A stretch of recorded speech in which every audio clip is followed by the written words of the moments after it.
নমস্কার বন্ধুরা, আজকে নিয়ে চলে এসেছি চিকেন চাপ। তার জন্য 4টে লেগ পিস নিয়ে আমি ভালো করে ধুয়ে রেখে দিয়েছি। আর তারপরে ওদিকে কড়াইতে দিয়েছি সাজিরে শামরিচ, এলাচ ও জয়িত্রী দিয়ে ভালো করে নেড়েছিলে আমি গুঁড়ো করে নিয়েছি ওটাকে। আর তারপর এদিকে পেঁয়াজ, আদা, রসুন, কাঁচা লঙ্কা বাটা, টক দই আর দিয়েছি পোস্ত, কাজু বাদাম, চালমগজ বাটা, 2 রকম লঙ্কার গুঁড়ো, স্বাদ মতো লবণ ও দিয়েছি তোমার একটু হলুদ, অল্প একটু হলুদ দিয়ে সব কিছু দিয়ে আমি ভালো করে মাখিয়ে নেব। মাখানোর পরে আমি 1 ঘন্টা রেখে দেবো ম্যারিনেট করার জন্য।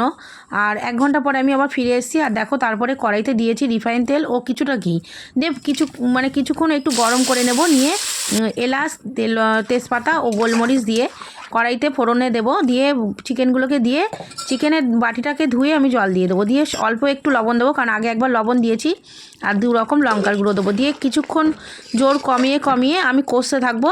আর তারপরে দেখো তার মধ্যে একবার ঢাকনাটা খুলে আমি গোলাপ জল, কেওড়া জল ও মিঠা আতর দিয়ে আবারও ঢাকা দিয়ে খানিকক্ষণের জন্য রেখে দেবো। তা দেখো ফাইনালি আমার কিন্তু তেল ছেড়ে দিয়েছে মাংসর গা থেকে। আর আমি স্বাদ মতো স্বাদের ব্যালেন্সটার জন্য অল্প একটু চিনি দিয়েছি, 2-4 দানা। তা দেখো চিকেনের গা দিয়ে তেল ছেড়ে দিয়েছে, আমি চিকেনটাকে নামিয়েও নিয়েছি। খুব সুন্দর হয়েছে খেতে, ভালো লাগলে পাশে থেকো। কেমন হয়েছে রুম্পি একটু বলো। দারুণ দারুণ।